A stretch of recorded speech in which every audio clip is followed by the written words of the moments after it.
Hey everyone! So first of all, while I'm recording this video today, which is it's the 10th, it's the 10th of August. While I'm recording this video today, I don't know when it's going to get put up, because if you've seen my quick update video, which will be the last video posted prior to this one, I mentioned that my laptop is just completely broken. It goes on, but it just keeps restarting itself. I can't get into it. And it's been like that for 3 days now, and I am going insane. The internet on my phone wasn't working until this morning, so I've been like completely just bored, first of all, but I've just been completely going out of my mind. So I am recording this now. Hopefully I'll get it recorded before Friday. But if not, there'll be a video before this one, which is going to be exceptionally exciting to make, and hopefully you'll enjoy it. I know some of you will, because I know some of you like the subject which it'll be about. But if I post this one first, then look out for the next video after this one, because it's going to be so exciting. I cannot wait to tell you all about that one. But today I am going to be talking about 2.5 Men. Now, if you've been subscribed to me for a while, or you've seen some of my other videos and things, you'll know that I am completely obsessed about a small selection of TV shows. I mean, I watch a wide range, but there are a specific few which I die without. You've got Sabrina, you've got Friends, and now you have 2.5 Men. When I was a bit younger, I'd watch it in the morning before school and things, but I never became attached to it. I never really bothered to look into the story. It was just on. If there was funny moments, I'd laugh. I didn't really care about the plot or anything. And then, let me think, about June or July, it was on Viva at midnight, and for about a week or something, I'd stay up till midnight to watch this double bill of 2.5 Men, and it was great, it was fine. But then I started to realise that there's no way I could stay up till midnight for the rest of my life to watch the entire show. So I ended up buying the DVDs. Now I'll just show you the DVDs first of all before I talk about the show, because it'll be easier to just tell you who's who. So you've got season 1, and then season 2, season 3, season 4, and season 5. Season 6 is out. I will be buying that next week, providing my laptop's working. And then season 7 is out at the beginning of October, and then obviously season 8 we'll have to wait for. But the show itself started in September 2003, which I'm quite surprised at, because I remember watching it in 2004, just assuming that it was as old as Friends. Obviously by this point Friends was like 10. I thought it was as old as that. I thought it was as old as Everybody Loves Raymond. It just seemed like it had been going on for a while, but of course it was basically brand new. It was a little baby then. And it is still on. Obviously a lot of people are like, well, what's going to happen with Charlie Sheen being in rehab and things? If you've not seen my video on that, go and check that out. So we're just going to have to kind of hang fire and wait a bit to see what's going to happen with the show. But I mean, I don't think it's ready to end. It's not ready to end, so hopefully they'll keep it going and things. But the show was created by Chuck Lorre and Lee Aronsohn, who the names just get stuck in your head, because at the beginning of every episode the names come along, as do Kim and Eric Tannenbaum, who are executive producers with the above two. And I just think, while they're not names, I know there's something about those names which just makes it seem so strong already.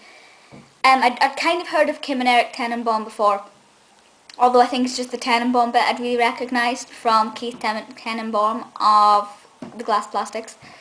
But yeah, the team behind it seems good enough. I've looked at their things on IMDb. They haven't done that much other things that I like. For example, I think they did The Big Bang Theory or something like that. I can't remember exactly. But there are a few other things to their names. And they're popular shows. You can see that they are popular shows. They're just not shows that I watch.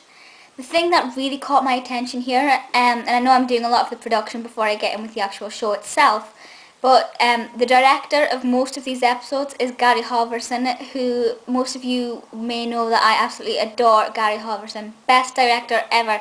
He's directed Sabrina, he's directed Friends, and he's directed 2.5 Men. All 3 of my favourite ever shows he's directed, so it's kind of special. So that is absolutely fantastic. But yes, so the show itself is about your 3 main characters here. They're in every episode, mainly. There are a couple where Jake isn't in it, but generally all 3 of them are in every episode. So you have, I'll just take you through the beginning of it all. What I'm about to tell you is the first episode. So that's how it all starts off. Charlie lives in a beach house in Malibu, and his brother Alan gets chucked out by his wife. His wife wants a divorce, he throws her out. So Alan turns up on Charlie's doorstep in the middle of the night saying, you know, can we stay here just for a few days? And he says yes, so Alan moves in with Charlie for a bit, and then on weekends Alan's son Jake comes to visit. Now, of course, it wasn't for just a few days because it's 7 years later and Alan's still living there, so, you know, it doesn't look like he's moving out anytime soon. Charlie is a player, you know, he's always got girls around at his house, and Jake obviously being impressionable, Alan doesn't approve of that, but there's nothing he can do about it. Alan is very contrasting to Charlie, despite being brothers. He's very high maintenance, very uptight, more like me than what Charlie is, I've got to say. And quite more intelligent than Charlie. He's a chiropractor, and Jake is just Jake. He's not the brightest of kids. He loves to eat, and he's got a really cheeky nature. And when all three of the characters are in the same stories and in the same scenes, you can see the way that their personalities just bounce off of each other, because they're all so different, but they're also, you know, they have similarities as well, which will come across in the show itself. And basically each episode is just them doing their own thing, but the intertwining things. For example, I'll just pick one of the random episodes just to give you an example of something other than the plot, the pilot. Let's have a look at season 4. Season 4 is probably one of the ones I've watched most because it was the season that was on TV before I bought the DVDs. Okay, oh, DVD broke. Oh yeah, and also how lovely do they look inside. They're all like this, you know, you've got sort of typical layout, apart from the last ones, and I just think they look so lovely. Some of you will know that DVD presentation is important to me. Let's have a look. Okay, My Damn Stalker, and also all the titles of the episodes are quotes from the show.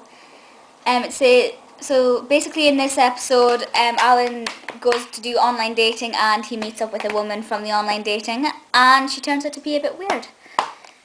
I'll just pick another one just to show you. All the episodes are so different, no two are alike. Actually, one of my favourite ones is where Charlie is roped into writing the school musical, the school play for the 4th graders, and he teaches them all the songs that he did because he's a jingle writer, that's his profession. So he teaches them all these songs which are not really appropriate for kids to sing. And it's just really great fun and lovely, and there is a lot of great songs in the show. For example, the theme tune itself is amazing.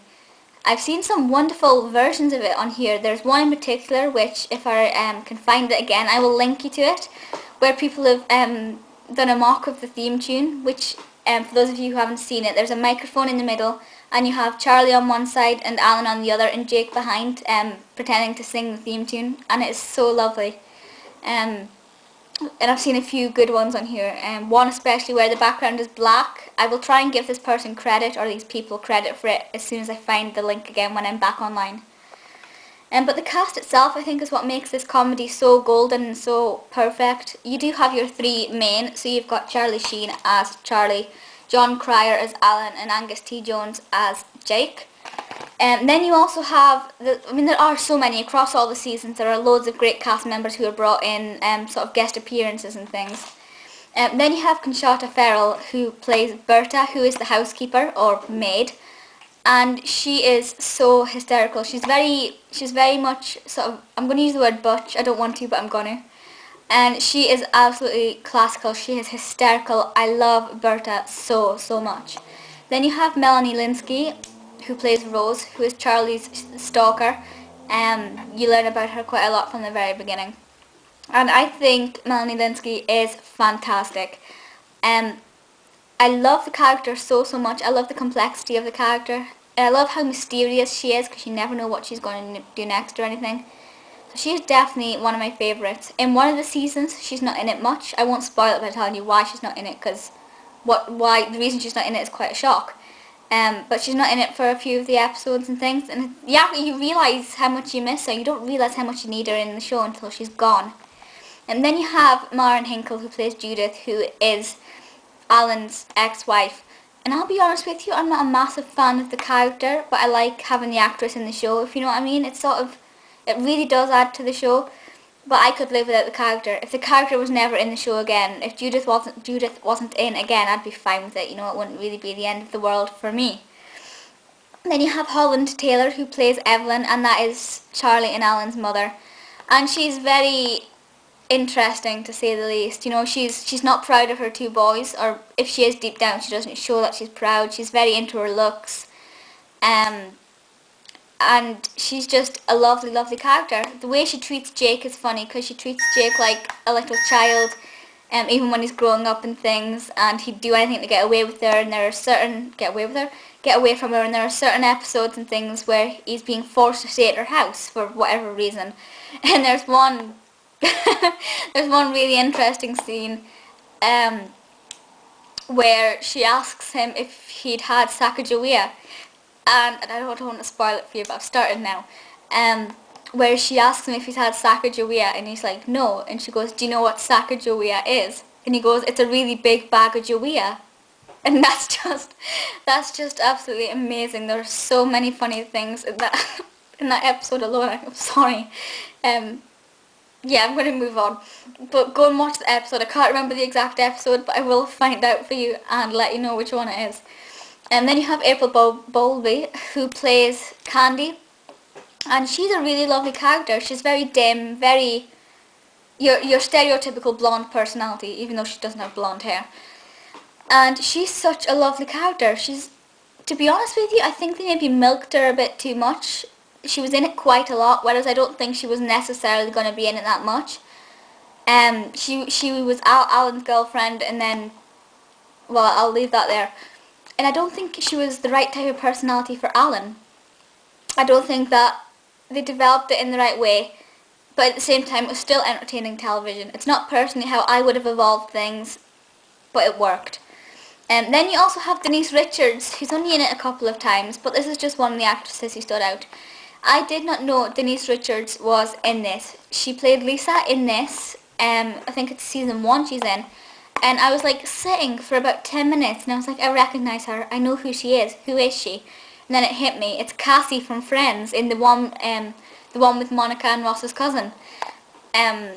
So that was quite nice, because I was quite happy when I found out that it was Cassie, because it was really doing my head in, because I recognised her. And there's also the last thing I'm going to talk about, because I'm still laughing in my head. I need to go and watch the episode again. But one of the other episodes, Charlie develops his children's loving side and becomes Charlie Waffles, which is basically where he writes children's songs and sells a CD, and he has a concert, the Charlie Waffles concert. And there's so many amazing songs, the Who Cut the Cheese song, the Sippy Cup song. Actually, if you go to my favourites on this channel, if you go to my channel page and click on the favourites bit next to the uploads bit, one of the first ones will be the Who Cut the Cheese and I Drink From a Sippy Cup, and also the theme tune as well. And you also have the Maple Loop song, which is brilliant. That's really good. But yeah, I think that's all I really want to say about the show itself. Oh, I have to point out, it is a 15. Actually, season 2 is a 12, but the rest are 15s. Warner Brothers have done this as a 15, which is understandable. You can see why it's a 15, so you have to be over 15 to watch it. Well, I guess you don't have to be, but legally you should be over 15 to watch it.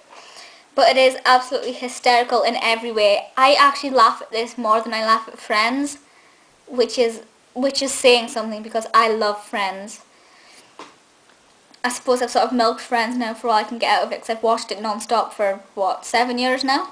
But this is my new love. I absolutely love this show incredibly. There's not a single thing wrong with it, and it's just so super, super funny. Apparently Comedy Central play it a lot. I don't have Comedy Central, so I cannot back that information up, but a lot of people have been telling me that they watch it on Comedy Central, so catch it there if you can, but I do recommend buying the DVDs. I can't remember which one's which, but I think 3 out of the 5 that I've got were £7, £8, give or take, and then the other 3 are £10 to £11, which, given the fact that you're getting about 8 hours per DVD, like per box set, £10 is not a lot of money at all. It's fantastic. It is actually quite cheap, and I've been more than happy to pay for it. You know, sometimes you buy things thinking, I wish this was cheaper. But no, I think it's perfect price. Definitely worth buying it. As I said in my other video, I hope everything works out the best for Charlie Sheen. It'd be devastating for everybody if it didn't. And I just hope the show lives on and on and on and on. Of course, we know Sabrina ended. Friends ended. 99% sure that this show is not going to go on and on. But I hope it's got a lot of life left in it. To be honest with you, I don't know how they're going to carry things on now, because Angus T. Jones is 17 and the whole thing about it is Jake being a kid and learning Jake becoming an adult and learning all these things. That's really what it centres around. So I don't really know how they're going to work out that, but it'll be quite interesting to see. I'll admit I haven't seen the latest episode because, like I said, I don't have the right TV channel, and I haven't got the latest DVD. But if anybody knows where I can watch the most up-to-date episode, please let me know, or even clips from it. I've actually seen interview clips from it from that time, but I've not actually seen the episode itself. But never mind. Yeah, so please feel free to leave comments and things and let me know your thoughts on this and your favourite songs, your favourite episodes, everything like that. Fingers crossed this video will be up tomorrow. Hopefully my laptop will be fixed tomorrow. But if not, chances are there'll be another video uploaded before this one about the very, very exciting thing that's happening in Edinburgh, which I totally cannot wait for. But yeah, so until then, I will see you next time. Bye guys!